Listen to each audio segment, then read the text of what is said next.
o pessoal aqui da Tarpon, Rafael.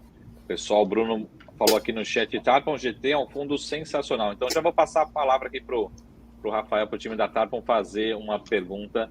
Depois a gente passa aqui a palavra para o pessoal da Biguá fazer as suas perguntas. Boa noite. Sem som. Tá sem som, Rafael. Boa noite. Boa noite. Boa noite a todos aqui. Obrigado pelo convite. A gente é acionista da Wilson há 5 anos, né? A gente tem uma posição relevante no fundo e na companhia. Hoje a gente tem um pouco mais de 5,5%, 6% da companhia. E, enfim, essa história, né, que o Salek passou é uma história, né, que a gente entende, né, que é bem interessante do ponto de vista, né, de portfólio, né, como é um investimento quase que em infraestrutura, né, com né, um valuation bastante interessante. Salek, eu vou pegar aqui a deixa do Marco e te fazer a pergunta sobre como que estão os terminais, né? Salvador e Rio Grande, né? Salvador acabou de passar por uma expansão, os 2 terminais tiveram, né, as concessões renovadas. Conta um pouco sobre a perspectiva dos 2 terminais e a renovação que aconteceu há poucos anos atrás. Maravilha, Rafael. Falo sim. Deixa eu só... eu fiquei... Não respondi a pergunta anterior, um pedacinho dela, que é a distribuição. Os negócios mais relevantes para a gente, Saravali, são rebocadores e terminais. Isso pode variar um pouco e, por exemplo, com a recuperação do óleo e gás, a gente pode ter um pouco mais de óleo e gás na composição do portfólio, mas, de uma maneira geral, rebocadores e terminais são os grandes geradores de receita e resultado. Falando dos terminais, quer dizer, a gente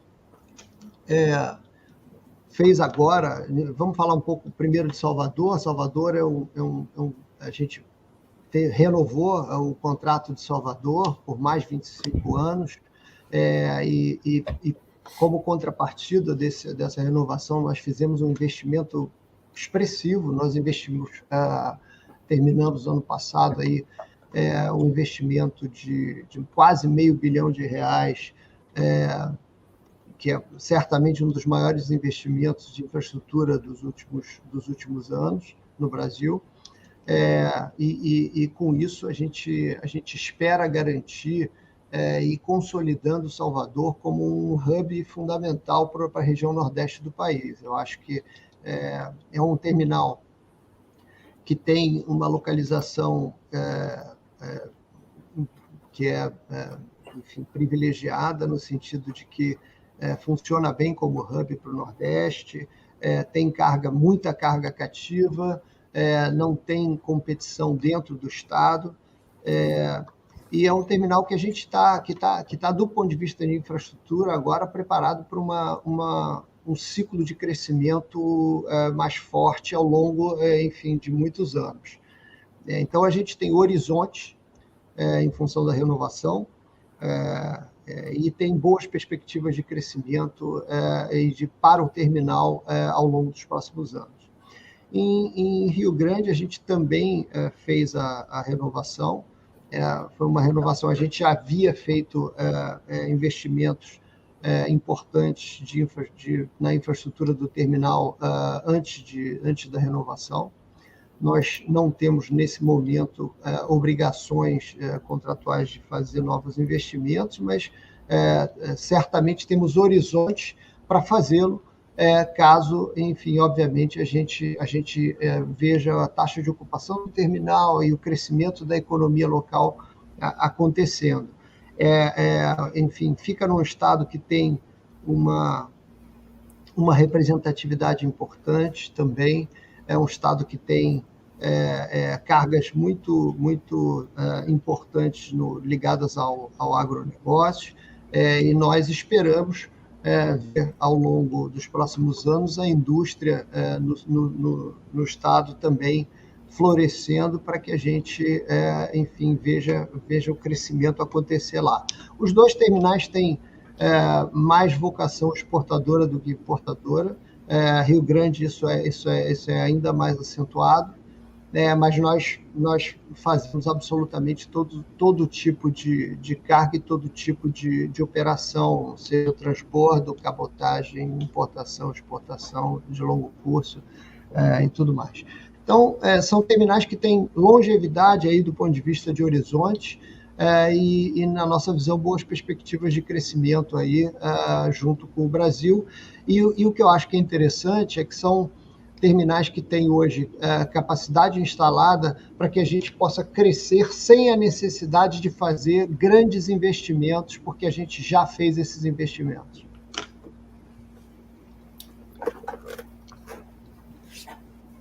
Tá ótimo, Salek. Obrigado. Maravilha, Fábio. Aproveitar aqui e passar a palavra para o João aqui, que ele está ansioso aqui. Ansioso aqui para perguntar. Obrigado, João. Fique à vontade. Obrigado, Fernando. Obrigado, Rafael. Obrigado, Saravalli, Alex, pela grande oportunidade, grande momento, né? A gente estava aguardando esse grande momento de estar falando com essa grande empresa, né? Como o próprio Rafael falou aqui nos bastidores, né? Uma large cap, uma grande empresa a preço de small cap, né? Então, antes de fazer uma pergunta para o Fernando, eu queria uma curiosidade que eu acho que deve ser de todos, né? Baseado aqui, inspirado nessa assimetria desses biguás aqui atrás de mim, né? Qual foi a assimetria de valor, né? Que vocês aí na Tarpo identificaram, né? E para exatamente montar essa posição tão relevante no fundo de vocês, né? Até fala, quem tiver curiosidade, procure saber quanto é, porque realmente é muito relevante, né? É uma confiança tremenda num time tão qualificado como a Tarpo para investir numa empresa como essa. Então, curiosidade minha, imagino que de muitos, né? Por que, Rafael, esse grande investimento, essa grande confiança nessa empresa tão pouco conhecida pelo vamos dizer assim, pelo pequeno investidor? Bom, obrigado, João, pela pergunta. Assim, a gente faz investimentos, né, com horizontes, né, de longo prazo, sempre tentando se associar, né, com acionistas e times de gestão que a gente confia. Então, esse é um investimento que a gente começou há 5 anos atrás, então é um investimento que a gente acompanhou, né, em diversos momentos do ciclo econômico recente e anteriormente até a empresa, né, ela fez o IPO dela em 2007, então você tem aí, né, 15 anos, né, de informações públicas que para a gente é importante, e ela tem 2 características que a gente gosta muito, né? Uma é a previsibilidade do negócio, então, assim, como eu disse, né, é um setor ligado à infraestrutura, ao comércio, à atividade essencial, né? O Brasil ainda não é um país tão integrado, né, como outros países à economia mundial, mas é uma questão, né, de tempo da gente ver uma evolução até, né, para melhoria de produtividade, redução, né, de custos relevantes que o Brasil tem, e isso passa necessariamente pelos portos, né?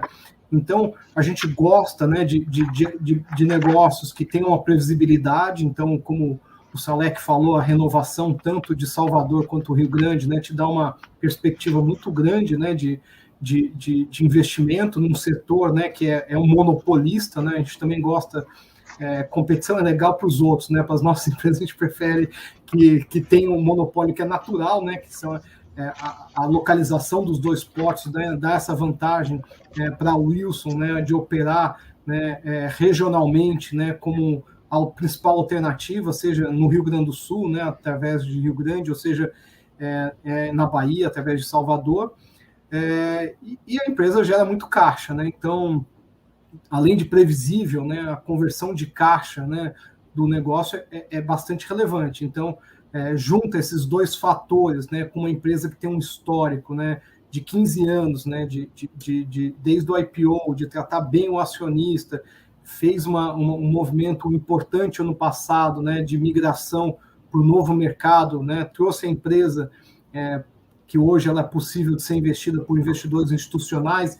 Então, essa combinação de fatores fez com que a gente aumentasse a posição e a gente achar, né, que quando você compara, né, com empresas equivalentes, né, como você falou, né, João, hoje a Wilson está fazendo quase 1 bilhão de EBITDA, né, então ela está longe de ser uma empresa pequena, uma empresa com uma escala bastante relevante, e os dois principais negócios, né, se você colocar, né, vamos dizer, usar o lucro operacional, o EBITDA, como uma proxy, né, de geração de caixa, terminais de contêineres e rebocadores, os dois negócios são mais ou menos 95%, 97% do negócio.